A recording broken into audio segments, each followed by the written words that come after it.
This is Home Tech, show 107, recorded on February 28th, 2013.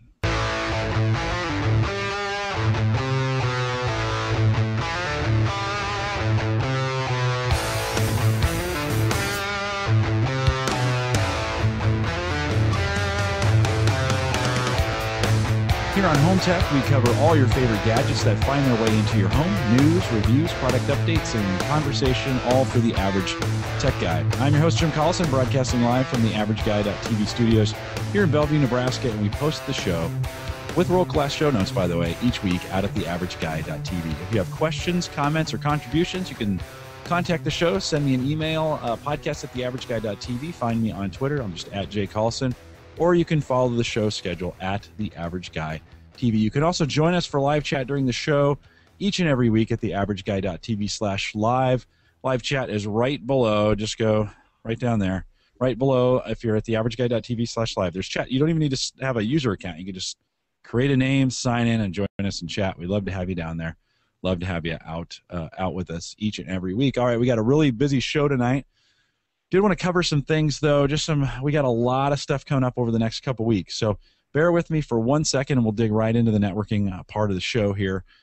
First, I wanted to say thanks to Landon Story. He contacted me via podcast at the AverageGuy.tv this week and sent me some links, some networking links in response to the show from last week. And so I always appreciate those contributions that you give to me, especially when it's right on topic. So Landon, thanks for your links. If you ever have anything you want to share with me, and I appreciate it every single time, you can send those to me, podcast at theaverageguy.tv. Also want to let you know that Mike Howard and I are going to be on Podcasters Roundtable tomorrow. So if you're listening to this recorded, you're probably going to you'll have already missed it, but you can go out to it's just podcastersroundtable.com, and the recorded version will be out there. Mike Howard are joining Daniel J. Lewis and Ray Ortega for an edition of Podcasters Roundtable. We're going to talk about starting a second podcast. So if you're thinking about podcasting, you're in podcasting, or you just like listening to us, head out there tomorrow, podcastersroundtable.com. That is at 8 p.m. Central, 9 Eastern, and that is tomorrow, the 1st of March, and I think tomorrow's Friday. So let's do that. And then next week, just an interview. So we're going to do a home tech interview in this slot on Thursday. I'll have Daniel J. Lewis with me, and he and I will do an interview we actually tried to do 3 weeks ago, and we'll get that done. Of course, Daniel J. Lewis is behind the Audacity to Podcast. The Audacity to Podcast. He's the host of that, and we'll talk some more about some podcasting. I'm going to dive deep in with him on Audacity. So if you're wondering how to edit audio or work with audio in any way, or you've got some questions about Audacity, you might want to be out here for that show. 8 p.m. Thursday night, next Thursday, AverageGuy.tv/live. And then we're just missing Christian and Andrew tonight. Andrew had to go into work, and Christian had to work on his homework at home, and so we'll miss those guys tonight, but I've got a full slate of guys ready to talk home networking this evening. So I'll go left to right, and we're going to dive right into this. But all the way to my left, and a guy that's now in the Big Ten, Bill Paulmenn. Bill, how are you? I'm doing great. How are you, Jim? Good. Good to have you. We're going to have some rivalries over the next couple of years. I'm pretty excited about that. One can only hope. All right. Yeah, for sure. And then to his right, and coming from Las Vegas, of course, Greg Welch. Greg, how are you? Yeah, I'm doing well. How about yourself? Good. And you just moved, right? You're in a new place? Yeah, a little different, a little cleaner, a little bigger, that kind of thing. Is that the office, or are you just out in the living room? It is the living room, but so I got kicked out of the office. Where'd you put the big Norco? Where's that sitting now? Oh, that's in the laundry room. Nice quiet spot. Yeah. Got your server in the laundry room. Yeah. Very nice. And then if you follow him on Facebook, he came across a guy. I swear I know that guy, Kevin Schoonover. He's in San Francisco. Caught a guy in a red velvet suit heading from Vegas to San Francisco. Was that serious, or did you find that somewhere on just online? That was the guy sitting next to me. He had the window seat, and he sat down in a fairly broken European accent. It was something to the effect of, "I have too much fun in Las Vegas." And then he drifted off to sleep. Then he was asleep. It was a great picture, just perfect. for what Vegas is. So, and you're in San Francisco. You get to go home tomorrow? Yep, tomorrow morning I'm out of here. So. All right. Very good. Very good. Well, thanks for coming on. And then all the way to the right, and our Australian representative, since Andrew couldn't make it tonight, and all things networking, Renny Phipps. Renny, how are you? You're muted, Renny. Sorry. Unmute for me, Renny. Sorry. I think you're muted, and maybe you can't hear me. There he goes. Let's see if we can get you on.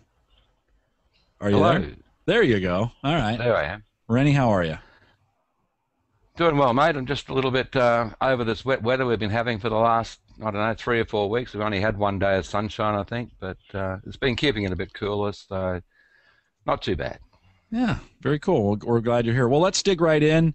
We got a lot of material to cover. At one point, I thought we were going to have to split this into 2 shows, but I do indeed want to get this done. Guys, if you followed last week, and I want to thank the hosts that were on the show last week who kind of set the tone. And we may actually do 1 more week of this. In fact, I am going to interview the guys from BYOB in this format, and they're going to talk about their home networks.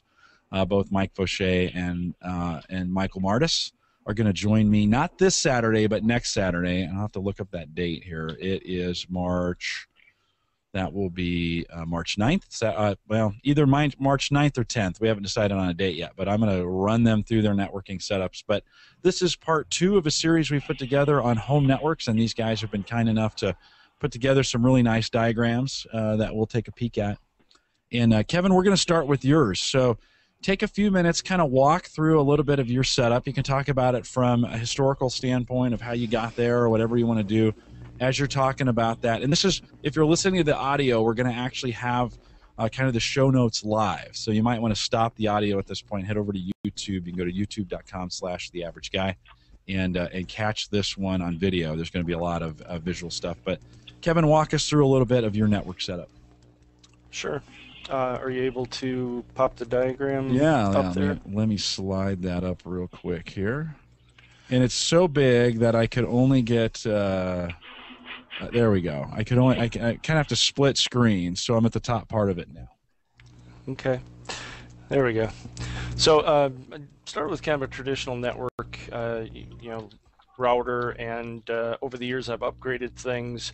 Most recently, swapped out the router for a firewall, and it just kind of struck me that I think once your router stops getting firmware upgrades, it's probably a good time to swap out to something new and different.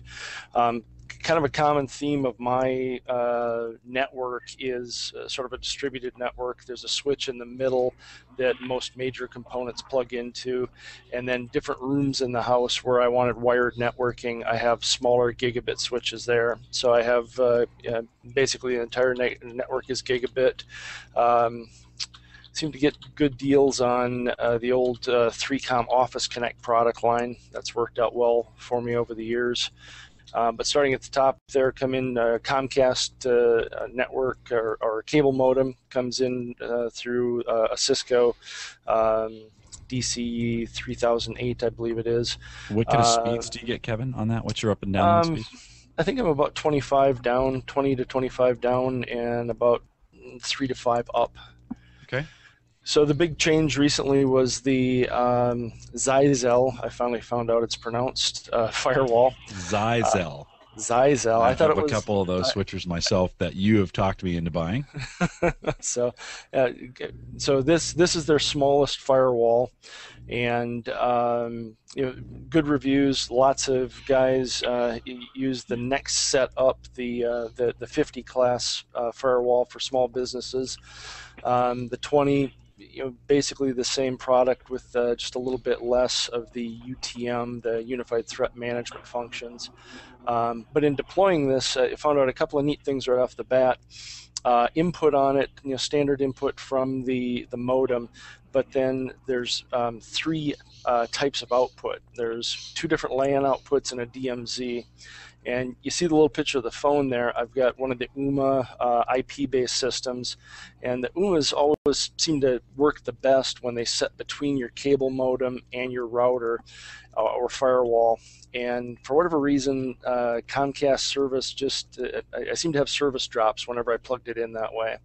So when I put the UMA behind the router, then it might have been my old router, but I never got as good a performance or sound quality out of the IP, voice over IP. So with the new firewall, I've got a DMZ. For those who aren't familiar with DMZ, it's basically outside of the firewall, and the UMA works great hanging off that port. LAN 1, if you can see in the picture there, that's the main LAN for the house. That's what everything is on that LAN. And I use the LAN 2 ports to go off to a server and a workstation that's kind of my goofing around, playing around, testing stuff. And I wanted to experiment with that because I'm sure this never happens to anybody else, but sometimes when you're playing around with stuff on the network, you do something wrong and all of a sudden people aren't able to stream and problems occur. So I'm trying a separate LAN straight off the firewall. Kevin, let me go back real quick on that DMZ point. It's not just UMA that requires that. I also had Packet 8 voice over IP, and their tech support had me set it up on a DMZ right away. So I know a lot of guys are switching over to voice over IP, one solution or another.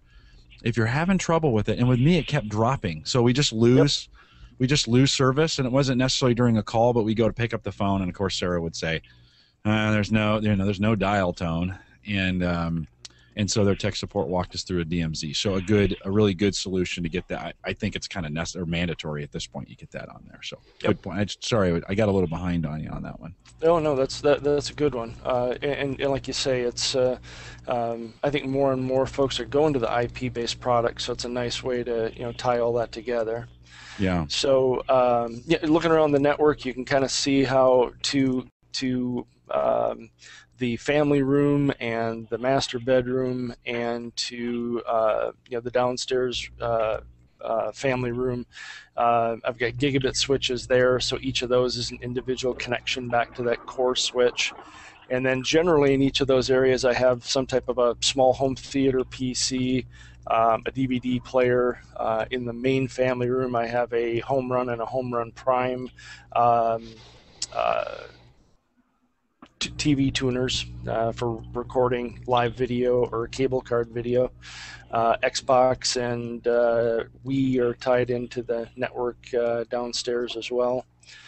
And the main server for the house is a microserver 40 N40L running Windows Home Server 2011. And then I've also got the IOSafe N2 NAS as well, a couple of HP printers. Both which we've demoed something of yours. I think we did the IOSafe, we unboxed it on the show. If you go back a couple shows, I can't remember. I was going to go back and try and find it, and I can't remember which one it was. But go back a couple shows, and we unboxed the N2, and then, of course, we talk a lot about the N40Ls. You have the N36L as well. Is that kind of your test? Yep. That's in your lab? Yep, that's the test guy. Right now I've been playing around with some of the free NAS or NAS-free products. Just kind of want to get a feel for those and see what that's all about as well. From there, the things I do, probably the other big ad I had recently was up at the top. I used to have a couple of wireless access points around the house, and when I got my Surface tablet, I didn't have, not that I had to have it, but I didn't have a wireless access point that supported the 5 gigahertz spectrum. And instead of having 2 access points around, I decided to replace it with, the brand is ENGenious. This is their EAP600, which is their small business ceiling mount product.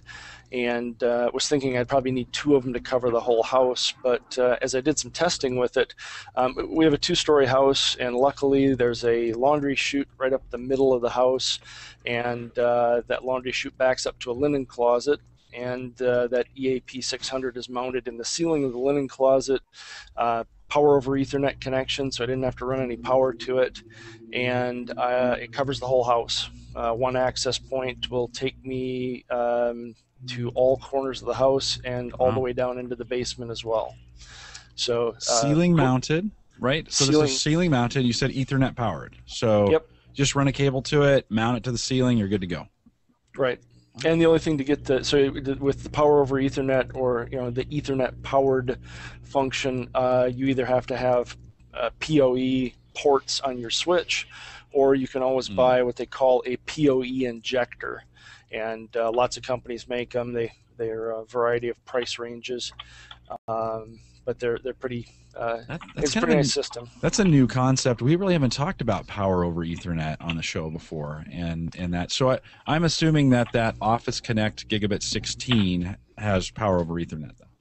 It does not. No, so it's old. I don't have it in the drawing there, but the box I used was from a company, Ubiquitous Networks. Happened to pick up one of their power over Ethernet products. Okay. It's called a power over Ethernet injector. Okay. And the only thing you have to watch with those is because they do pass the Ethernet through, they come as 100 megabit or gigabit versions. So if you have a gigabit connection going to your wireless access point, make sure you pick up a injector that does the same. How much for those? The injectors are anywhere from 25 to 50, depending on who you're getting them from. Okay. I think the Ubiquitous was right around $30. And like one injector per device, then, so to speak. Yep. Okay. Yep. Very cool, guys. Questions? Kevin, did I cut you off too early? Any questions on Kevin's setup here? You said that was a 5 gig on that the ENGenious? Yeah, it's dual. Concurrent dual, so it runs 2.4 and 5 at the same time, and you can have up to 8 SIDs on it. If folks are just listening to the show for the first time, the guys talked a lot about 5 and 2.4 gigahertz on wireless at the end of the show last week. So go to theaverageguy.tv/HT107 and go to the end of the show. We'll listen to the whole thing if you haven't heard it yet, but go to the end of the show. You can catch some of that good talk around 5 gigahertz and 2.4 bands and some of the problems with the 5 gigahertz band, honestly. Yeah, the distance. The first thing I noticed was the signal drops off a little more rapidly than 2.4, and probably a little hard to see in my drawing here. But the things that run wireless in my house are Surface RT tablet, Galaxy Tab, a couple other tablets, a Motorola and a Lenovo, a couple of laptops. I do have a couple of Sony dashes, probably the coolest clock radio you'd ever find. And then right off the switch to the right side there is the bridge for my Sonos system. And for Sonos's in-home music system, we could do a whole show probably on that topic. We should sometime. I have 10 zones with that, and the Sonos actually sets up its own mesh wireless network.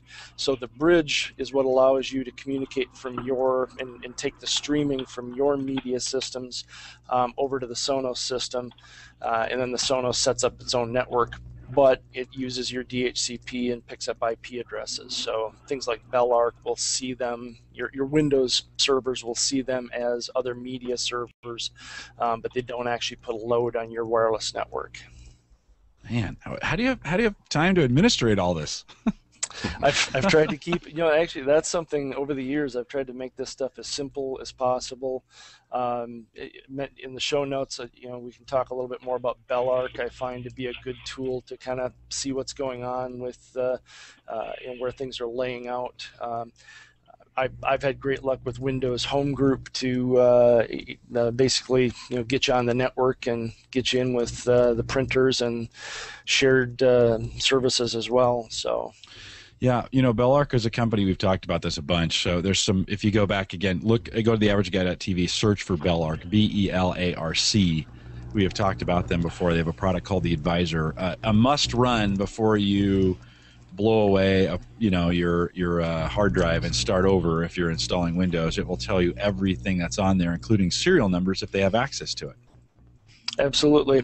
Another little benefit of Belarc for the average guy, when you get down to the middle section where it's analyzed your network, it'll try and tell you what each device is. And I know I tend to be one of these guys who, if I haven't logged into a router or something that is configurable on your network, it's always a little bit of that, hey, what IP address was that set at, or how do I access that? Belarc will actually highlight it as that it has web services. You can click on that and it'll take you right to the device. Yeah, all kinds of hyperlinks available. They actually use a Crystal Reports engine to create that report, and all kinds of hyperlinks inside the report itself to kind of click around and to get to stuff. It's pretty cool. It's a good little tool. Guys, any questions? Kevin, anything else you want to cover? You know, I'll probably hand off to one of the other guys. If we have time, you know, I know on the last show a couple topics came up around if I was building a new house or wiring a house, you know, how would I do these things? In my case, part of the reason I did the distributed network the way it was is just to limit the amount of wire I'd have to pull and you know, drilling holes through walls and that type of thing. So it's worked out well. Obviously, if I was building a new house, there'd be a lot of things I would do to pull cable properly the first time. It would, like what? What would you do? Just in a quick, as you're setting up, how would you do it differently? You know, for wherever the family room or the main entertainment area, I'd probably pull a lot of connections there. I think I'd head where, even though the distributed switch network I have with little 5 and 8 port switches around, I'd probably try and get away from that and run as many solid connections down as I could and have one, you know, decent 24 or bigger port switch in the basement to kind of run everything back to. Run Cat 6 at least for everything. If the price wasn't too high, I would probably pull a couple of pulls of Cat 7. Just you know, never say never, but 10 gig is not that far away, and the way media is going with 4K TVs, who knows what you might need for bandwidth in the future. Cat 7, that's for the first time we've said Cat 7 on the show. So Cat 7 is what? The new standard for 10 gigabit? Cat 6 will support 10 gigabit, but Cat 7 Plus is kind of the standard they're driving for copper RJ45 10 gigabit connections. Okay. So it's different. It's not twisted pair anymore. It is twisted pair. It is twisted pair. Okay. Yep. Okay. Yep. Yeah, I guess I haven't. I haven't got that far yet. Holy moly! You know, would you? So when you talk about pulling wire, would you do something like pull 3 or 4 wires to each room, so they're already there? Is that what you're talking about? No, absolutely. So if I was building a new house, I think any room in the house, I'd pull a minimum of 2 Ethernet cables, and then to a main area like that, you know, the media area where you're going to have your home theater and that type of thing. I'd probably pull anywhere from 4 to 6 in those kind of areas. You know, which is, as I'm talking about it too, you know, the from my daily, my regular job and business point of view, wireless and Wi-Fi stuff is, you know, wireless is getting stable enough where you know, you probably don't need as much hardware connections, but I still like to anything that can run hardware. I would just as soon run it hardware and leave the wireless for things that move around. Okay. Yeah, you know, I thought for a long time I couldn't wait till everything was wireless in the house. You know, I almost thought this is silly that we even wired our houses. You know, that's crazy. Everything's going to be wireless, and I think, right, we ran into some problems with that, and wireless is not the be-all, end-all, right, going forward, maybe? Well, I think it's getting better and it's getting stronger and more stable. I think one of the things with wireless is so wireless access point, say it's a 150, a 300, even a 450 gig, depending on how many devices you have hanging off that, they all share that bandwidth of that spot. Whereas, you know, wired Ethernet, if you plug in and you have a gigabit connection, you have a gigabit of throughput. Now, depends on what data you're pulling over. If you're backing up, you know, when we're backing up PCs, I still like to plug a laptop into a gigabit Ethernet port and get that full connection. If you're just streaming media, you know, even several laptops or tablets sharing sharing a 150 meg wireless connection is plenty of bandwidth. But I think that's one of the confusing things around wireless is you look at all the laptops in your house or connections in your house, and they're all connected at a wireless end connection, but they're all sharing that wireless end connection, so they only get a certain portion of it. Okay. Okay. Guys, questions for Kevin? I think Mike Martis wants to know why you don't have fiber running in your house yet. Well, that's a whole other show, and I don't know if this is bragging or just showing stupidity, but at one point in time I had an EMC AX100 storage array that was fiber channel, so I did have fiber in my house at one time, but I think he's referring more to like Verizon Fios, and I wish I had that, but we had some demo models of these very large fiber channel storage arrays. Several people took them home, and most people brought them back after they saw the first couple of months of electrical bills running a very hot, loud storage array. Yeah. Yeah. All right. Good stuff. Pretty impressive. It is, you know, right now as I'm sitting here, I'm thinking about all these. I'd almost run a big fat PVC pipe through the house, you know, where I would want the backbone. And then so that even in the future, if I needed to run more cable, it might be a little easier to fish, you know, to go into the pipe and fish those lines rather than trying to run them through the walls. Absolutely. We've I think Bill and a couple of other guys in last week's chat we're kicking around a few ideas on that. Whenever I pull cable at somebody's house, you know, so you fish a wire snake through to pull the cable, I always throw in an extra piece of nylon twine with it. And I always recommend whenever you're pulling anything, new house or old house, if you throw that piece of nylon twine in there, now you've always got another way to fish something else through it. In the show notes, I threw in for something, trying to think of the name of it now. They go by a few different names. The one I like is Pulls It. It's basically, if you remember as a kid, you had those Chinese finger puzzle deals. This is somewhat like that. You shove your wires in the end of it. When you pull on it, it pulls them without pulling the ends off, and gives you a nice way to snake several wires through a connection as well. So those are two things I recommend from pulling cable. Bill, let's talk a little bit about pulling cable, because I know you wanted to talk specifically about some of the cable installation and some of the testing behind that. Well, after that, I mean, really? You're talking to a professional with a guy with a fishing rod with a sinker on the end of it, dropping it from his attic to his basement. But okay, let's try. This will be great. Sorry, man. No. You know the biggest thing is I'm going in my house to do it the opposite way. I'm taking my main lab from the top floor and putting it in the basement. And the biggest thing is, like Kevin says, to have that home run. And my question back to Kevin was, you know, Kevin brought about taking let's say in a master bedroom, I need 5 landlines going to it. Basically, I want to take one run up to the master bedroom, put it into a switch, and, you know, swap them out to the DirecTV, to the whatever, the TV, the whatever media box. He was talking more about pulling, let's say, 5 dedicated lines to your master bedroom.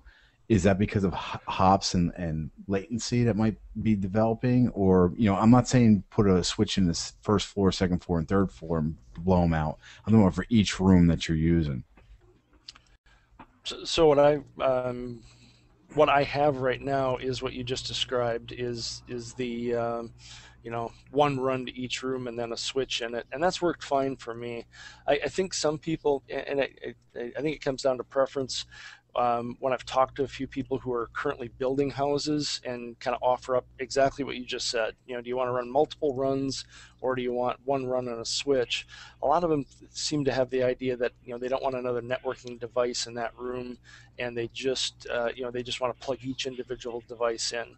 But like you say, Okay. you know, so you run 5, 6 wires up to a master bedroom, you know, you're not running gig over each one of those. So it is, to me, it's kind of a waste. Yeah, I think you have to have a little balance on what you're truly going to run from bandwidth. My network has been fine. I've never had any blocking issues or dropouts, and a gigabit run is still a lot of data coming back from a lot of bandwidth available. Right, and that's was my I thought I was missing something, but my idea is to make sure we get a good run to each main, let's say bedroom, every main area in the house, and then from there, if you got to use multiple devices, put a switch in, for 3 or 4 ports, and that's fine. The biggest thing is to get that run in pre-existing homes. You might not have like your situation where you have a closet that's connected right above it. There's another closet or whatever it might be. And a couple of the my electrician friends, not only with the nylon, you have the bucket, they cut a hole in it, and it's a big bucket of nylon string or twine. And to get it I watched them drop it from the attic all the way down to the basement. So this way, you cover your first floor from the basement. You got the second floor covered from the attic, but you need to get the cable from the bottom to the top. How many runs you get, and the business thing they said was use a chain. Find a vent that's going out through through the ceiling, the roof of your house, and that's pretty much might be going all the way down to like the first floor basement and into or first floor bathroom and into the basement. They take a chain, literally a chain. It looks like a thicker chain that you wear around your neck and just smaller than a bicycle chain. And they drop it down with the line on the back, tied to it. And they use that the actual gravity to actually use that chain to flip around anything it might see and get you down into like a pre-existing house where you don't have that nice area to work through. You're really working next to HVAC, or you're working through vent pipes, on the sides of it. And that's what we had to do at our house to get 10 lines from the attic down to the basement, including electrical.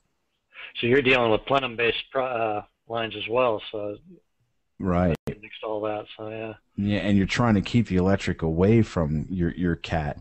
And my rule of thumb back in the day was that you would cross. The only time you would cross electric, you would never go parallel. You would cross it 90 degrees, and that's it. Now, is that true or not? I don't even know. But the problem is that there's really in pre-existing houses, it might be hard getting new electric down up one chute and find another area where you can get to the attic or from the attic to the basement, and that's where it gets really complicated. How far do I need to keep my Cat 5e and Cat 6 away from my electrical lines? Is there a prescribed distance for me when I'm doing this? I want to keep them in. If I cross them, am I screwing things up? I mean, I don't know. What do you guys think? Jim, I reckon about 2 foot. Go ahead. For an unshielded cable.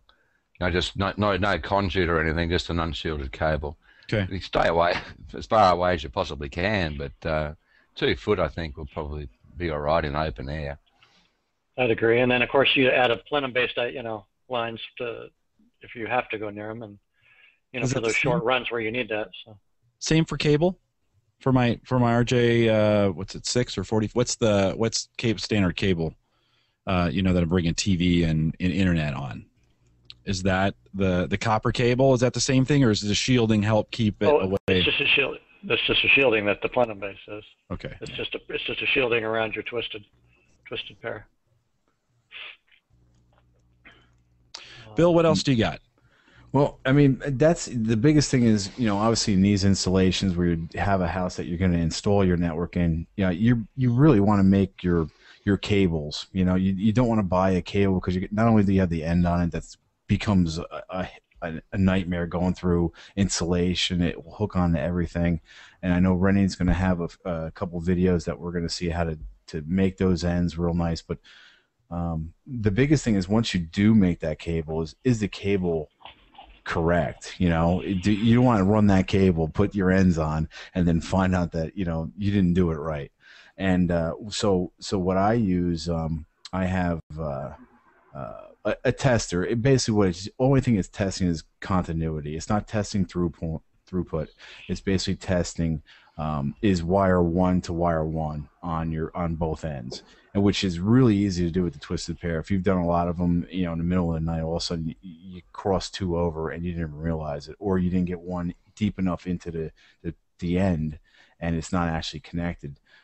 It's really easy to do them I think it's Amazon, I use a DataShark tester. So you pop one in on one end, you connect it to the connector. On the other end, you have the other end, the other transmitter, and it just shows you 1-to-1 and all the way through. Make sure you're right, as far as your cable is correct.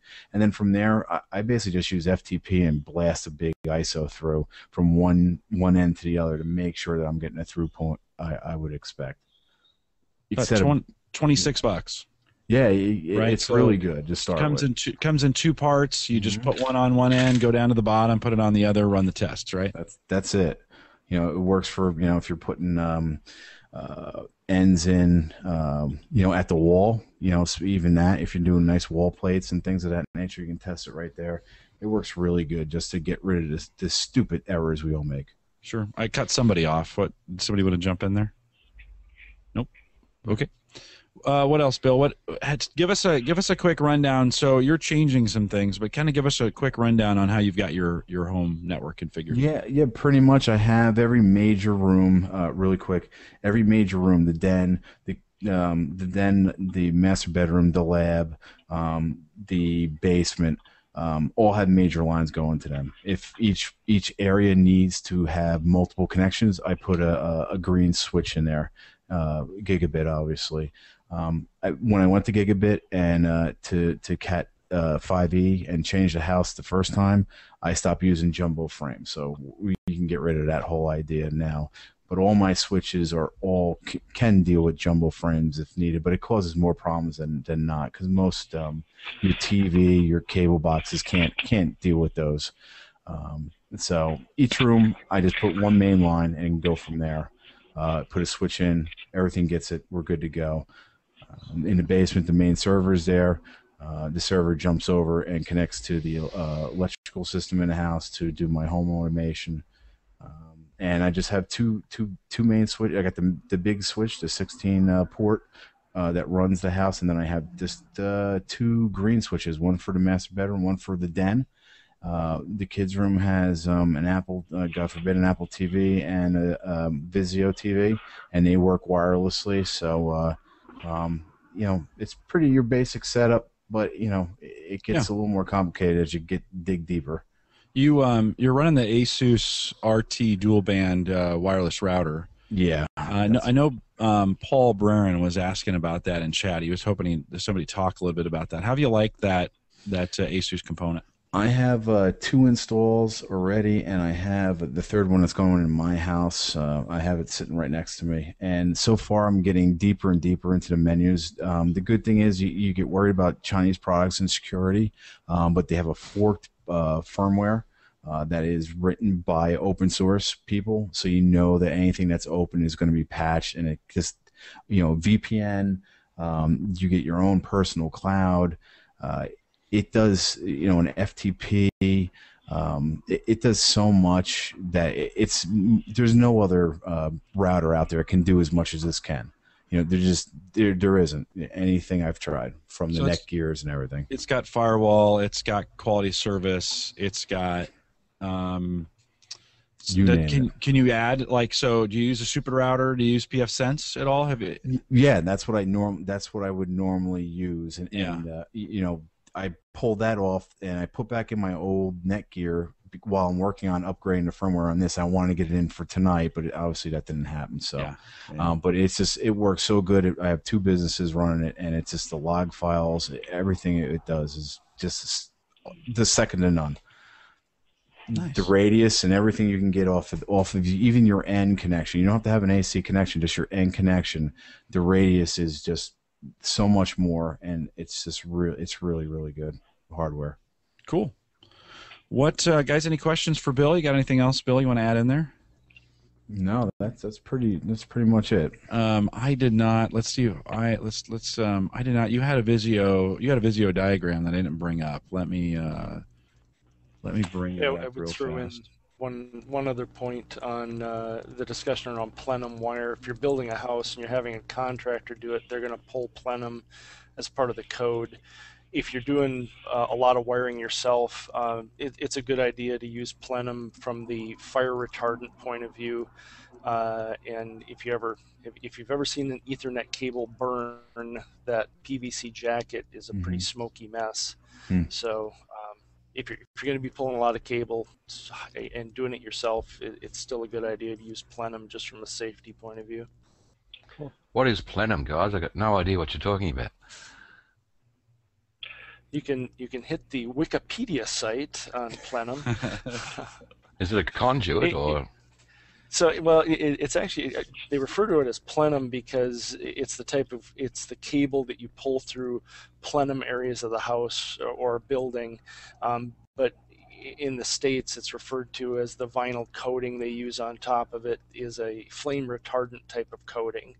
Okay. If you have big bunches of cable and a fire would break out, that cheap PVC coating that regular Ethernet cables have just starts smoking like crazy. And they've shown cases where a house will fill up with smoke rather quickly from cables burning in that fashion. Plus, because it burns so rapidly, it'll spread fire through the house as well, or through the building as well. So I'm sure in other places they have a term for flame retardant. In the States, it's referred to as plenum cable. Okay. Very cool. Good stuff. Bill, I'm going to drop the link for your network in the show notes if folks want to look at it. I could not online. I could pull it up, but it was too small to show on the video. So I'll have folks, if they want to head over to the show notes right now, that'll be theaverageguy.tv/HT107. If you're listening to the recorded version of this, if you're live, that link won't work, guys, so don't go out there right now. But you can go out there, and I'll have a link to Bill's network inside his place. All right, Rennie, we're going to try something first ever done here on the Home Tech podcast, trying to play some videos for these guys. We'll see if it actually works. But why don't you introduce a little bit of what you've got running kind of inside your place.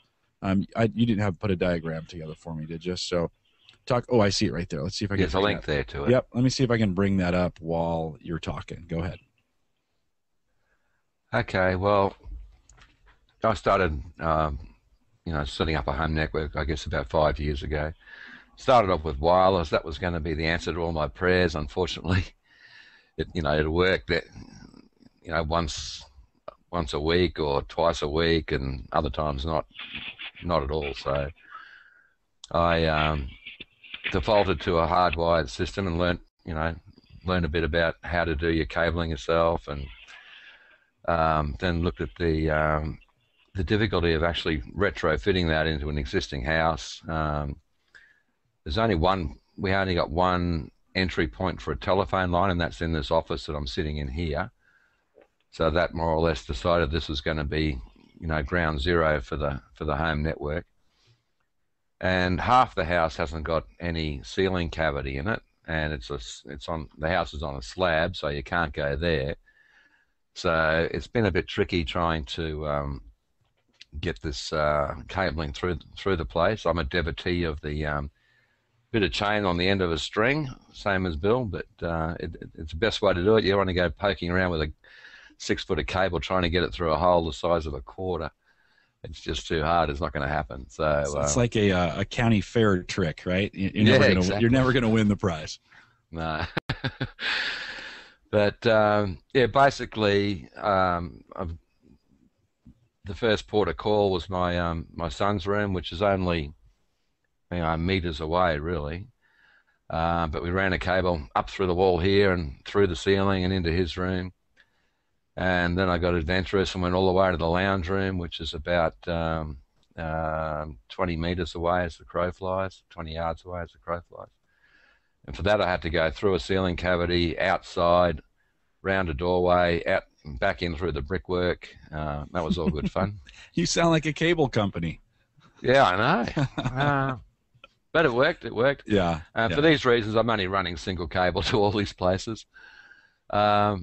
It's a bit hard to read on the diagram that I've got there, but doing the other end of the house where our games room is was the trickiest, because I simply couldn't get there with one run of cable. So what I did is went through my son's room, put another wall, what do you call it, wall access point on an opposite wall. So he's got a cable running from a switch in his room to the other side of his room, and that's where the line runs for the games room. So that's actually going through 3 switches, that connection, but it plays anything off my server fine. Doesn't seem to be any real degradation in internet access or anything like that. So even though it's a sort of a hodgepodge network going through 3 switches, the degradation's not really noticeable. Yeah, I've had the same experience. I run, and actually out to the living room, I run through a switch that's underneath the TV, and then I actually go to the kids have a kind of a pooled computer area, and that got another switch for all their things. And I for what they do, they get just as good of, just as good up and down from the internet as I get connected directly to the switch for the most, or right to the modem for the most part. So I didn't see a lot of degradation either going through 2. In this case, it would be 3 hops for them to get out there. Yeah. No, it doesn't seem to be a real issue these days. Switches are pretty smart these days. Wireless-wise, I've got 2 wireless access points, one here right behind me, and that services just one PC. The rest of the gear that uses that wireless connection, iPhones and iPads and laptops and that sort of thing. I've also added another wireless access point, which I mentioned before. I've sort of retasked an old modem router as a wireless access point, which is in the lounge room, which is, as I said, about 30 meters away from the existing, the Wi-Fi access point that's behind me. And I use that for outside, so I can control, through my iPad or whatever, I can control my HTPC and set up playlists and change the music from outside, because we do a lot of entertaining outside in the summertime when it's not raining. And the kangaroos, yeah, that's all pretty cool. Kangaroos aren't jumping through the yard? Oh, they're always jumping through the yard. Damn kangaroos. They don't cause too much strife. They don't suck up too much bandwidth, put it that way. Yeah. Out there sitting on your lawn. Just a funny story. You called me one day and you're like, "Hey, you got to look." And I think it was on your iPad, right? And you were showing me the kangaroos on your front lawn. It was great. Yeah. So other than that, you tend to collect devices these days, and there's, I don't know. Last count, there was 20 odd things on the wired network, mostly for entertainment purposes, but obviously, servers and PCs and wireless access points and whatever. But it's great to have. Once you've got that backbone, you can stick anything on it and integrate it into your whole sort of entertainment experience for a start. Yeah, it's been amazing how fast, just in the last couple years, how our networks have exploded. I mean, it wasn't long ago, I just had kind of the PCs on there, and we just had a handful of those, maybe not even that, maybe 3, 4 in the house. And in the last 3 to 5 years, we've gone from maybe a handful to 25. I think maybe I have 30 or 40 devices that connect. I don't, Kevin, how many do you have? Do you remember on your breakdown what your connection is? Bill, I'm coming to you, so count yours.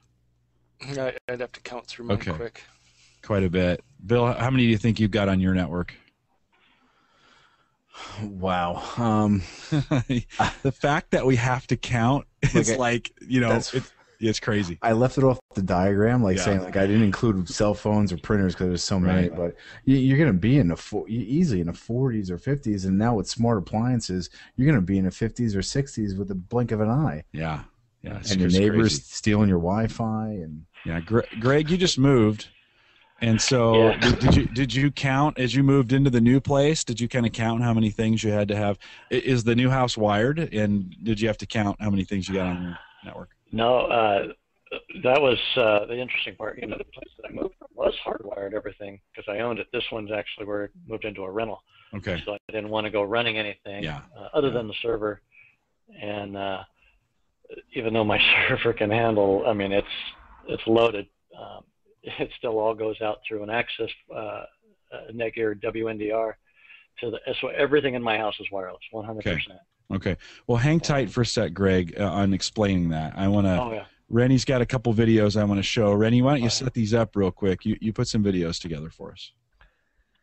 Yeah. I mean, last week there was a lot of general discussion around, the benefits of Cat6 over Cat5e, and a lot of talk about cabling your own house and everything. But I thought I'd just fill a bit of a knowledge gap for anybody out there who hasn't physically done it themselves, and show you first up what's the physical difference between these cables, how to terminate the cables for various applications. So just give you a quick demo of the tools you need and how it's done. Yeah, let me see if I can. I'm still having trouble loading this first one for some reason. You said you put a new link out there, did you? Yeah, in the show notes. Okay, let me see if this real quick here while we're trying to get to that. For some reason on SkyDrive, the first video will not load, and well, while this is going through it, talk through a little bit about what you covered there in that video. Yeah, well, okay, I'll just talk to that video. If it ever comes up, it comes up. But basically, Cat5e, I should have brought some with me, is pretty malleable. You can run it anywhere, around corners. There's nothing sexy about it, just 4 twisted pairs, green, blue, brown, and orange, and combinations of white. Cat6, on the other hand, is far more rigid. It's got a plastic core that runs through the middle of it that insulates each twisted pair from each other, sort of plus shaped, if you can imagine that separates the four twisted pairs. And the gauge of wire is heavier, and it's far less malleable. But it is, recommended for, virtually everything these days. Patch cables doesn't matter so much. If you're going to an appliance with only 100 meg interface, it's not going to matter at all. But for long runs, as the backbone of your home network, go Cat6. Okay. So in this video, you were just showing the various cables that are in there? Yeah, that's all. Yeah. Okay, let's pop over to video 2. I didn't get to Cat 7 or Cat 8. I saw yesterday. Let's pop over. Let's run video 2 here and see what you got here. This one will work. First thing you want to do is make sure that each end of the cable is wired in exactly the same pattern. I'll just put the torch on this, and you might be able to see we've got the order in which the cables are orientated. This is looking from the side where the clip used to be. So use that as a template to...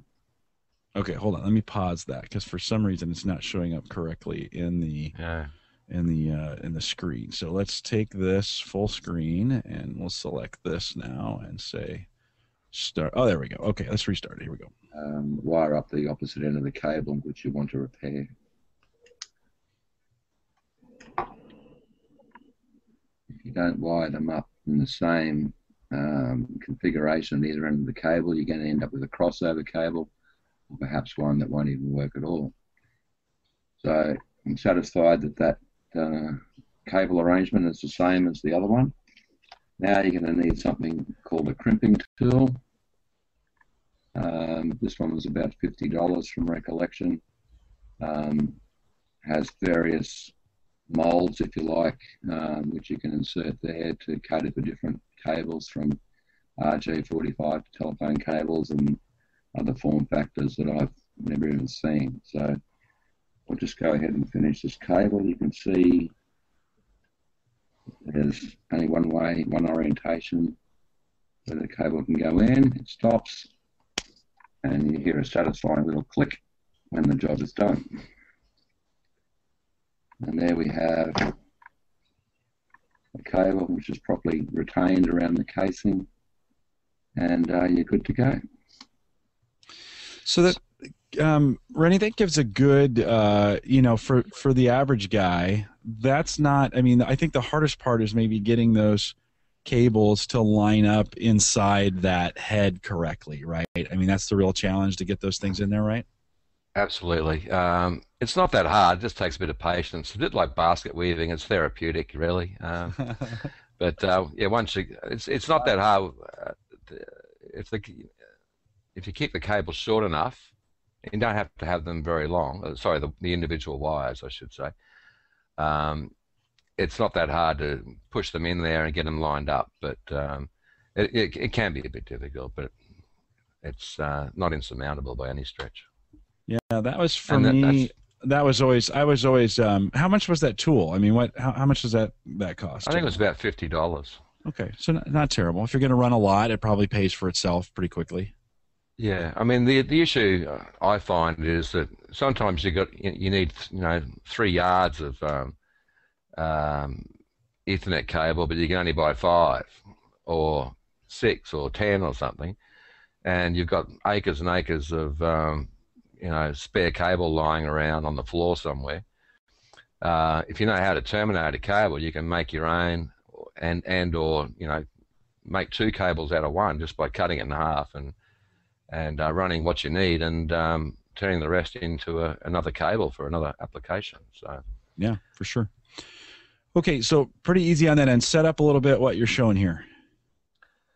This is how to terminate a wall plug, which is one of these things that goes into that's what you plug your cable into on the wall. And here in the U.S., just about any hardware store you go to has these components available that you can purchase. Yeah, I imagine they can't be too difficult to come by. They're expensive, which is, Home Depot or Lowe's here in the United States, those products are fairly expensive to buy there, which just kills me. So you buy them online. Don't buy them in the home center if you can avoid it. Let me play this video for you here. Okay. Show you is how to terminate your cabling that you've run through the house to a wall plate. This is your typical in-wall adapter, the front insertion point for your patch cable, and on the back you have a series of punch downs, I guess you'd call them. There are 2 major standards for how you set up your network, happily called A and B. B for some reason is preferred, and that's what I've used in my house. And on the inside of it's a bit hard to see, but on the inside of the punch down, you have a color-coded guide for each of those formats, A and B. B in this case is in the middle, and that's what I'll be using. Okay, now we can see that the various wires have been put in the appropriate punch down slots. They'll happily sit there for a little while you prepare for the next stage, which is to punch these down, and for that you'll need a tool, something like this. Well, you could even use a comb. I've seen electricians use combs before to terminate wires. This one's much more fun because it makes a really nice little noise when you get the job done. And it's also got a pair of scissors on the end of it that cuts the cable. So that is handy. It's all good fun. Not hot at the end of the background. Just watch your fingers. So you see what you need to do. Then all that's left to do is to mount it in a wall plate, bolt that onto your wall in any orientation which suits you. It doesn't really matter, and you're good to go. Rennie, you helped us set a new standard on the Home Tech Podcast of having some video now to play. This actually worked really well. We used SkyDrive to get this done. You uploaded those videos, and we were able to play them through. It actually worked a lot easier than YouTube. I thought YouTube was going to be the way to do it, but this worked real well. So we'll have to notice out to hosts, if you want to do video, this is the way we're going to do it. So nice job. Thank you. Yeah. Any questions on that? Anything you want to add to it? One thing I ran into, Jim, when you were talking about lining the wires up when you're crimping a regular RJ45 on, I ran into a few for a while that were push-throughs. So you'd push the wire actually through so you can see that it was lined up nicely, and it made it easier to crimp. The problem was then when you go to cut off the wires that are sticking out the end of the RJ45, you got to make sure you cut those really quick and really hard. Otherwise, you end up with little threads of wire. So just if people start heading down that route of making your own cables that way, the push-throughs look really easy to use, but you just got to be careful when you cut the ends off them. And they have those other ones with the assistants, where you preload that little unit, with your 8 pairs or your 4 pair, and then you feed it into your jack. And I don't like those. Those I see all the time on the Cat 6s, and it drives me nuts. Bill, so do you have a technique when you're running the cable into the jack? Is there a technique you use to get that? No, some guys are able to just spread. They do it so much they can spread it with their thumb and just kind of slide it in, and it works super easy. Not a chance. Nope. Spread them all out, put them back together, make sure they're cut evenly, slide them all the way in there. Once everything's nice and even and bottomed out, crimp it and test it. I just don't like what Greg was talking about. There's some, I forget if it's Levitron or one of them. They have this little block where you put like 3 strands or 4 strands and 2 strands and 4 strands, and then you get it all preset, and then you put it in, and that it becomes a nightmare because you got to try to do like 3 things at the same time. So I have no technique whatsoever. Very nice. Very nice. I imagine after you do a bunch of it, Dave McCabe says, he's done a ton of it, and he's pretty quick at getting those wires set up, punching them in, snapping it in, you're good to go. So I imagine after you've done it quite a few times, it gets pretty easy. Well, Rennie dropped out for just a second. Hopefully he'll be back. This gives us a good opportunity to transition to Greg. Greg, you already were talking a little bit about that you have gone completely wireless, right? Did I catch that right? You're completely wireless now in this rental house? Yeah, exactly. That so it wasn't by choice, but because trust me, I thoroughly enjoyed a fully wired Cat 6 house. That was sweet. But I'm actually not disappointed with the connection. Although I'd like to increase it, so I'll be looking at the Asus maybe. But the sad thing is I do like the VFSense router, so taking an Asus and turning it into an access point is kind of depressing. But yeah, right. It takes to. Right. Yeah, I bought that that DIR 655 that I was trying to run everything through. Everybody's heard that story now a couple times, and that's not built for that. It sounds like that Asus is kind of built to handle all that traffic. Yeah, I'm using the Netgear. A lot of my gear is Netgear. Pretty happy with, but I've got, like I said, 14 devices currently that while they're in the house. The TV, the Blu-ray player, the Xbox, the media center is at the moment out of this picture. I'm going to rebuild it, but we've got the 2 Lenovo Tablet 2 showed up. Those are running. Everything's really running on the 5 gigahertz band too. And you're right, as far as the distance, and I'm talking only 30, 40 feet away here, and I'm getting half the bars, but no signal drop at all, so I'll take that. But yeah, 14 devices, the laser printer, even the machine I'm talking on right now is wireless, so, and I haven't had any hiccups, freezes, any of that during this whole show, so I'm pretty happy with that. It's actually the first chance I've been on. I'm sorry, Greg. Is that diagram only in our show notes? You don't have a link for that, do you? You didn't put that in. It's only in your show notes. Okay, sorry.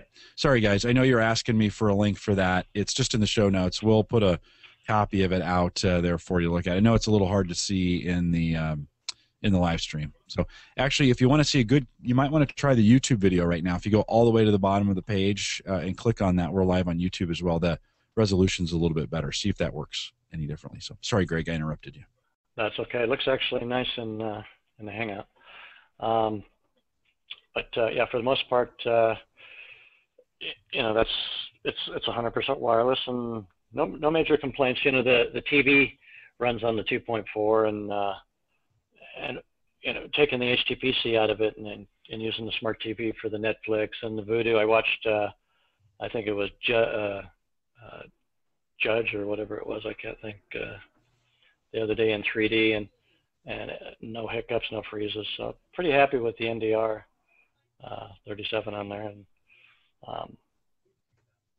you know, it's amazing. I mean, I've never had any issues with, like I said, the server can push a lot more than obviously my bottleneck is now the access point. Right. But right. My wife, the real test will be when the wife breaks out the Adobe Premiere again and starts pulling from the server, because everything I have is also on the server, so we're pulling everything wireless that we want to see.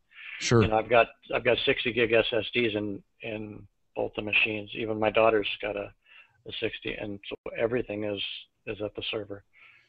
Now, is the Rennie, welcome back. Is the server is this a longer term thing for you guys? Or are you kind of in between something? So the rental's a short term thing, or do you see yourself being there for a while?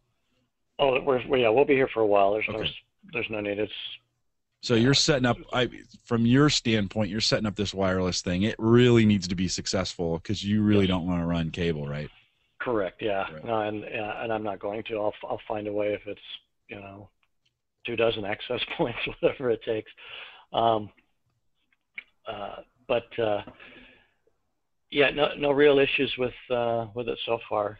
Like I said, other than trying to push, bring down large files like I do. And we didn't cover this. We asked Kevin what his up and down was. You are on Cox Cable there in Vegas, 25 down, 15 up. Yeah. Pretty solid. And well, that's to a local server here in town. So using I forget what, speedtest.net or something, and they pulled it local. Okay. It'll drop down if I'm trying to pull it out of California or something like that. It goes back down. Do you pay for 15? No, I pay for 5. Yeah, that's what I thought. Yeah, I'm the same. I'm in the same boat. So hopefully nobody from Cox is listening. I pay for 3 and I get like 15. So it's great for whatever reason that works for me. Real quick, Rennie, what is your up and down there in Brisbane? You're probably muted, Rennie. Again, sorry. When you came in, you were muted. No, we still can't hear you yet. Sorry. We'll get you eventually. I think he's planning that. Yeah. I'll give him a minute. Bill, what's your up and down? Where are you at again? I'm in New Jersey. We're at 50 and 10. Oh, that's nice. So yeah, it's pretty nice. It's consistent, which is nice. Yeah. So 50-10 at home. What about the shop? 50 and 10. Yes. Okay. We always test the shop first, and then we take it home. We are on the same system. Okay. All right. Good enough. Rennie, did we get you back yet? Am I here? Okay. Yeah, we hear you. You bet. Okay.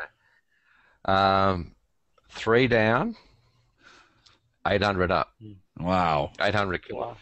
It's amazing that we even have you on a Google Hangout with that. I just dropped out, as you saw. Yeah. Yeah, but that's still very impressive.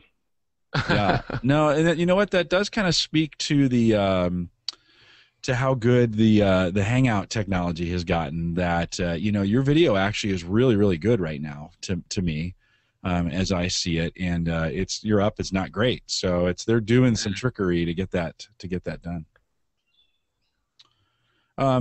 So Greg, real quick, I went down to the bottom part of your diagram. These are just some of the, so at the very bottom is kind of all your wireless devices that you have attached to the network then, right? Correct. Yeah, everything you see there. Yeah, that's the whole house there, literally. Other than I didn't put the wireless alarm in there and stuff like that, which I can't access from I can access the alarm from the phone, but or from a browser. Right. And you are using pfSense as well? Correct, yeah. I'm doing the pfSense and have the WNDR 3700 hanging off of it. Yeah, I really can't say enough good things about pfSense. If you haven't tried it yet, it took me a while to get to it. Mike Howard hounded me for a while to get there, but man, once I got on it, I am a believer. Kevin, I know in the beginning you said you were on it, moved away from it because you're on the 20, right? That has some smart capabilities, some routing and firewall defense built into it as well, right? Yeah, it does. I'm still playing around a little bit with another free alternative out there from a used to be a company called Astero, was bought by a security company called Sophos. And for guys who like pfSense but maybe want to try a different product, Sophos has their Home Edition that's free, and lots of features, a full UTM, full firewall. And earlier when we were talking about DMZ and multiple LANs, another cool thing about doing the pfSense or the Sophos, or there's a couple of them other ones out there, because you're throwing it in a PC, you can add pretty much as many network connections as you want and set up separate DMZ and separate LANs. So there's some really nice things about building your own using pfSense or Sophos. Okay. Greg, anything else you wanted to share? It's pretty simple as far as the network side of it goes, short of going into depth on, the pieces that I'm using and what they're capable of, but nothing's really maximized. I have gear that's overkill for the way it's currently set up. Yeah. And, but it's cool. That's what I get to look forward to. But I'm just happy that the little NDR can pull what it's pulling now, and get to try out the new Lenovo. Nice. When did that come in? Yeah. How long have you had that? About a week ago. Oh, okay. And it's, what is it? It's a Lenovo. It's Tablet a 2. Tablet 2. Yeah. Yep. Yeah. Very nice. We were talking about that during CES. Yeah. Yeah. And real happy with it. Very nice. Yeah. All the atoms are, we want them to all be i3s or 5s, but right. I'll take the 10-hour battery life all day. So. Let me ask you guys a question. So I'm going to switch gears a little bit. Canadian Geek, Chris Cook, out there, he was out earlier. He's left, so he's now listening to the recorded version of it. So Chris, sorry you couldn't stay with us. But he'd asked a question earlier about subnets, and interested in asking you guys, do you guys stay on it? And I don't. At this point, I kind of get quickly out of my comfort zone when we talk about subnets, but 255.255.255.0, right, creates a single subnet that goes from between 1 and 254. Did I get that right? When you're creating a network, it creates that range of a network. Do you guys pretty much stay in that? I know a lot of guys use 192.168. Either 0 or 1, and then start at either 1 or 100 or whatever. You guys pretty much stay fairly simple with your networks and keep it all in that range, or do you get creative at all with your networks and the naming conventions of them and get fancy for some reason? Kevin, let me start with you. Pretty standard, or do you get kind of fancy with it? I have the beer truck philosophy. If I get hit by a beer truck, somebody has to come in and show my wife how to run the network. So I keep it very simple. Years ago, I had a different switch, and I played around with VLANs a little bit. And there's the Small Net Builder website is a great place for guys to kind of see how others. Spiceworks is another great place to learn about subnets and VLANs and that type of stuff. But I've tried to keep it simple, keep a very flat network. And on the ZyXel firewall, that's why I was kind of excited to see that extra LAN port as a way to keep the network simple. It's all managed through the firewall, and that way I've got kind of the benefit of having a separate network without having to manage subnets and VLANs and that stuff. Okay. Bill, how about you? What you keeping it simple? You're slicing it up a little bit? No, always trying to keep it simple. I don't want to put any subnets on it. If I'm doing a VLAN or something like that, maybe I'll put in another router so I can keep it isolated from the entire network, which I can do with the Asus RT router. But there's no reason for it right now. Okay. I'm not going to use that many devices. All right, Rennie? Same, just bog standard. Yep. Okay. Greg? Yeah, no, same here. For the house, even if I'm messing around with something, I'll keep it on the same thing. I'm not doing anything where, unless you're going to run a separate domain or something in the house environment, I don't think so. If you're doing the school thing, okay, maybe.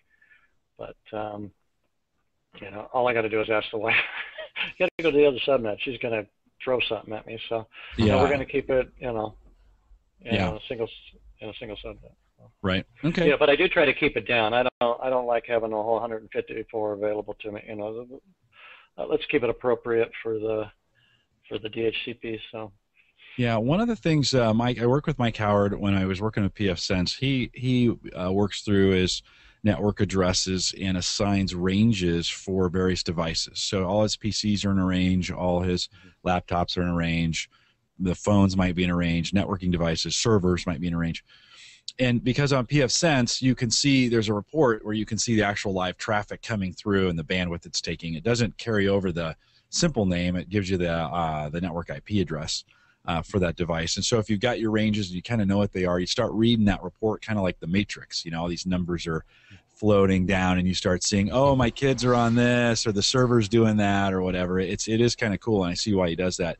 That has been so when I went on pfSense, I just created a spreadsheet, put all the numbers from 1 to 199. I was going to stay within 200. And then I kind of broke them up in a way. And then I have a DHCP zone as well. So when kids come over or whatever and their phone's attached to the network, they have a limited DHCP area. It's maybe 10 addresses where it'll give, just give that out. And then if they're going to stay on the network for a while, I just assign them a static IP address and make them a part of a static list. Yeah, well, it's nice because you can actually block them out of your network completely, those extra phones. Just give them internet access, but not allowed to the local. Yeah. Mm-hmm. Yeah. Cool. No, it's real handy that way. So that's kind of the way I keep mine simple, but then I make it a little more complex, especially by tracking every single IP that's coming through. That was real fun to watch that report when I first had pfSense. I haven't looked at it, I'll be honest, a couple of weeks. You watch that every day for a while, and then you got other things to do. At some point. Guys, we're coming up on towards the end. Some great content. I want to just throw it out though to you. Anything that you wanted to cover that we didn't cover in the time that we've done this? Anything? Rennie mentioned outdoor wireless, and that's a few years ago we renovated our house a bit, and sometimes seamless steel siding or different siding materials can block Wi-Fi on you. And I was pleasantly surprised to see how affordable outdoor access points have gotten to be from a variety of vendors. And of course, back to the power over Ethernet, kind of a nice route to be able to hang a wireless access point on the outside of your house and only have to run a single Ethernet cable to it, and absolutely be able to have full Wi-Fi that way. Mm-hmm. That gets complicated too. I'm sorry. There's two ways of doing it though. Are you using the same channel, same SSID that way to set up your access point, or are you doing it the other way and having the actual router set up via the MAC address, set up the access point to use? So when you don't have a switching problem, when you're passing through one zone into the other. Maybe set them up like a mesh, What does that mean, Greg? The way I've done it is to give. I've tried both. Giving them different channels and different names, so you know which one you're on. And going the other way and just giving them exactly the same SSID, put them on the same channel, and I can't find any discernible difference really. Mm-hmm. The coverage is better when you're closer to the one or the other. Really, that's about it. I was going to throw that question out. Do you guys, from an SSID standpoint, and for the average guy, that's the name that shows up in the network, in that area of available networks. If when you go to somebody's house and you turn on your phone and you see, now every neighborhood you go to's got 6 or 7 of those. It seems like available. Do you guys hide it, or do you make it available? Do you put it out there? So is it public where people can see it, but you have it locked down? Or do you hide it and keep it locked down? Kevin, you open yours up, or do you lock it down? I hide them, except for a single one that's set up to be guest access. Okay, so it's like a hotel when I come to your house. It is. So I can connect to your guest, and all I can get is internet. Is that right? That is correct. All right, very cool. That's a good way to do it. Bill, what about you? Open or closed? Yeah. I close the SSID, and I use MAC filtering as well for all devices. And now I'm going to probably dabble with the gas. But our houses are spread out enough where you'd have to really drive into the driveway to get close enough to get a good signal. Okay. So, all right, Rennie, what about you? Yeah, no security, broadcast the SSID. Like Bill, I'm in the middle of nowhere, so it doesn't really matter. No one's going to get the signal anyway. So yeah. I mean, you don't have people around you, right? You're out in a spot where the nearest house is a ways away. Yeah, it's about 100 meters away. So. Okay. All right. If I've got to use 2 wireless access points inside the house, no one's going to get it 100 meters away. Yeah, for sure. Greg, what about you? Are you ready? Yeah. I can see 18 of them on mine. Oh, I bet. And yeah, but I initially turn it on when I'm setting everything up, and once everything's the way I like it, I'll lock it up. And on a few things, then I'll do the MAC filtering. But that's once I'm settled down on anything like at the last house. So now that I'm here, it'll be a little bit before I lock it down, just to make sure everything's the way I want it. Yeah. But it's quite interesting because I run, I run one for 2.4, I run one for 5, I run the gas, and I'm like, okay, I'm pushing everybody over 20 here. So, it was neat to see how many were actually on there, and of course you go through and you check them all, see who's locked up, and right. They just got their new, their new league sys, No, for sure. Somebody out in chat, I think, has said, Mike Howard out there said, make a funny name. Make a funny name for your router or for your access point, and then broadcast it. Lock it down. Put a good password on it. Lock it down. Well, it's interesting. Those passwords can tell you a lot about your neighborhoods. I got a guy that's he labeled his Chevy 1956. And I drive to the mailbox, I know whose that is because I see that Chevy sitting in the driveway. Right. And it's like, okay. Yeah, and there's a few others like that, but that's the most blatantly obvious one.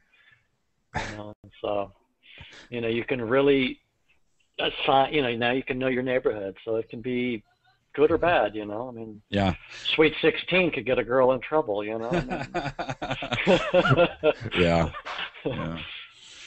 Well, it's one of those things. I think years ago I would drive around looking for open access points. Remember we'd what they call it, war chalking or war driving or whatever it was. Yeah. And anymore, whatever. It's everywhere. There's so many, and I don't even care if they're open. I mean, in the day they might have better, they might have better internet connection than you, and so but the free Wi-Fi is so so everywhere now. It's just really not even worth the time to go out there and do it. So, well, guys, I do appreciate the extra time that you put into the show notes, and we will of course make those all available for everybody. I know it's difficult to see the show notes on the live stream. We just don't get good enough resolution to do that. If you're watching on YouTube, the resolution for that is a little better. Head over to youtube.com/theaverageguy, and this will be show 107. So look for that, or head over to theaverageguy.tv/HT107. That'll be available here shortly as soon as we get the show notes up this weekend. Check that out. I'll try and have a copy of all their diagrams out there as well for you to view. So thank you, Rennie. And Kevin and Greg and Bill, appreciate you guys coming out tonight. I'll remind folks, we just a few things coming up here. One, and Mike and Martis might not even know this yet, but in a week and a half, so the weekend of March 9th or 10th, we're going to do a BYOB version of this where those guys are going to come on, and I'm going to talk about their network setups, and we're going to geek a little bit with Mike Fauché and Michael Martis. Here in about a week and a half. By the way, Mike Fauché agreed to that, so I hope you're okay with it. And get the guys from BYOB to talk about their rigs in detail. So I'm looking forward to that. So that is coming up as well next week, next Thursday. Just Daniel J. Lewis and myself with a home tech interview here on Thursday night, 8 o'clock. And of course, Daniel J. Lewis is the voice behind the Audacity to podcast. And it's really good with the Audacity tool, does some training around it as well. So if you're looking to get some more information on Audacity and how to use that and maybe even how to podcast with it, you're going to want to listen next week, 8 p.m. Central, here at theaverageguy.tv. averagiguy.tv live. A reminder for the live listeners that are still out there, and we've got, we got about 4 or 5 handfuls of you out there listening live and on YouTube. Tomorrow night, 8 p.m. Central, 9 Eastern, over at podcastersroundtable.com, or just watch it on G Plus as well. Mike Howard and myself on the Podcasters Roundtable with Ray Ortega and Daniel J. Lewis as well. We're going to be talking about when is it time to start a second podcast. And, of course, you guys know that I'll start a second podcast like tomorrow. So not a big deal there. Mike Howard and I out there tomorrow evening. Just for the live guys, you can disregard it if you're listening to the recorded version. It's already passed. You can catch the episode over at podcastersroundtable.com. And we missed Christian and Andrew tonight. Guys, thanks for doing what you do. I know you guys both needed the night off, and so we will catch them both back in 2 weeks. Actually, 2 weeks from tonight, Christian is on. Christian and Gary, his dad, spent a whole bunch of time just revamping their network as well and installed everything new with Windows Server 2012. So Christian's going to come on and talk about the Johnson Monster setup in his place. They've got Active Directory moving. They've got SharePoint going on. They've got Exchange running. This is all at their house, by the way.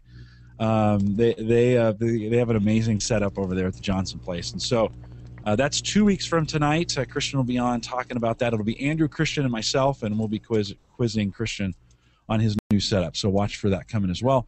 If you're new to podcasting and you're looking for an easy way to listen to these shows, the audio is available out at Stitcher.com. Stitcher's available for both Android and iPhone platforms. It's a great way to listen to the podcast both at home and on the road.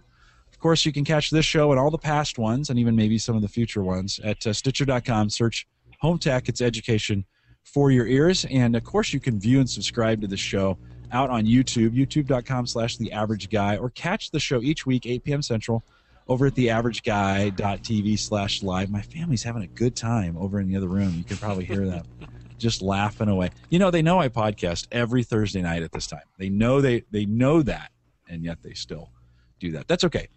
Don't forget, we have groups on Facebook, and that Facebook group is just dynamite. Facebook.com/group/theaverageguy.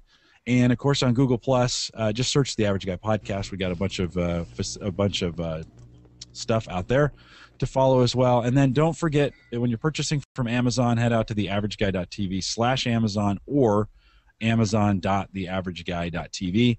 And anything you buy, we make a little commission off, and we recycle those back into giveaways. Oh, I forgot the Drobo giveaway, word of the podcast, right till the very end. So this will be the last Thursday night we're giving away a Drobo. So, guys, if you're hanging out in chat, just hang out for one more minute, because I'm going to give you a word that you can win a Drobo FS. If you don't know what that is, go out to theaverageguy.tv/giveaway, and you too can win the Drobo FS. Mike Howard, why didn't you remind me earlier in the show to give away the Drobo? Mike and I are doing a joint giveaway. If you head over to jpeg-to-raw.com, he has given it away as well. It's the same unit. We're both giving away the same thing. And so the word tonight is just Home Tech. Just put it in Home Tech, HOMETECH.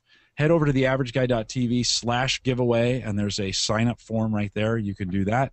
And just by listening to the podcast, actually, you can win that Drobo FS, or you can share that post out on Facebook to get another chance to win it as well. So head out there. We have almost about 100 folks who have put in for that. So we appreciate your support of the podcast, and of course those Amazon dollars I talked about go back into giveaways. And when the Drobo's gone, we will do another giveaway for April. It's coming up, so I appreciate it. Guys, thanks for coming out tonight. We'll do it again next Thursday, 8 p.m. Central here at theaverageguy.tv live. Hang around for the post show. We'll do some more chatting. Good night, everybody.